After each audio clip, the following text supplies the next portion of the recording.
welcome. So this video is going to be about something that's really obvious and everybody really knows it, but I'm gonna say it anyway. How does a female control a male?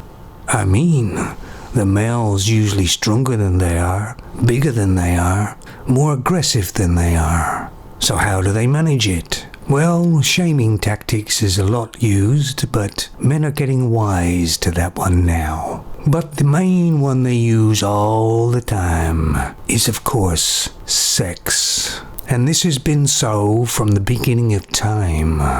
But it's only really a carrot to pull you into the trap. Yes, you can have sex with me if, and there's always an if. In other words, when you have sex with a female, there's always a price. Not dollars and cents, but there is a price. And most men out there know what I'm talking about. Females' breasts are swollen all the time. Most animals' breasts are only swollen when they have babies. So, yet another trap. And I know it's hard for men, young men especially, to try and get away from it, because they're hardwired to find the female form, at least a proportional female, attractive. Well, you know, it's the birds and the bees thing. Hell, even in my lifetime, when I was a really young man, sex was very, very important to all males and all the young males I was with.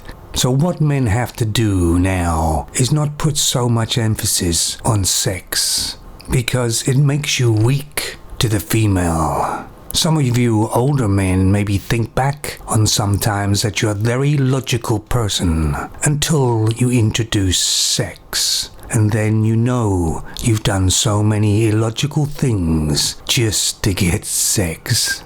Reasoning goes out of the window, doesn't it? And times haven't changed much. After all those years ago, women are still only offering man sex and nothing much else. They could develop their intellect, and maybe they could have a good conversation, a real deep conversation about something.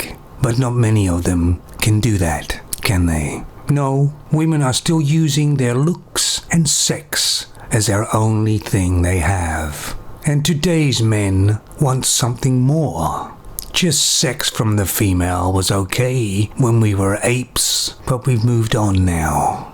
I must admit, it's far clearer for me than it was many, many years ago, when I had the fever, as they call it.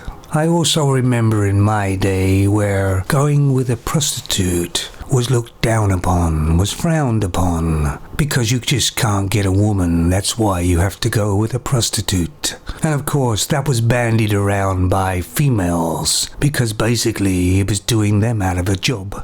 But when you think about going with a prostitute, it's much better for the man. He's definitely going to have sex, he gets what he wants, and there's no will you phone me tomorrow thing. It's done, dusted and over. And many years ago and even now, women are always on about infidelity, about the man, how he's cheating on her all the time because he's a man. If you take a look at the statistics, women are just as much cheaters as men, but sometimes they don't get caught.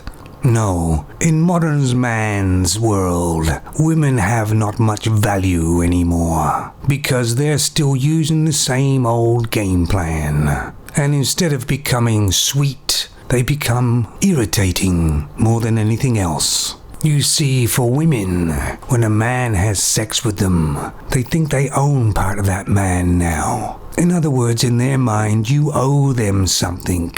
Women have used the sex game far, far too much, and they've worn it out, and they haven't come up with anything new. I was checking some stats, and apparently the sales of female sex toys has gone way up. I wonder why. See you on the flip side.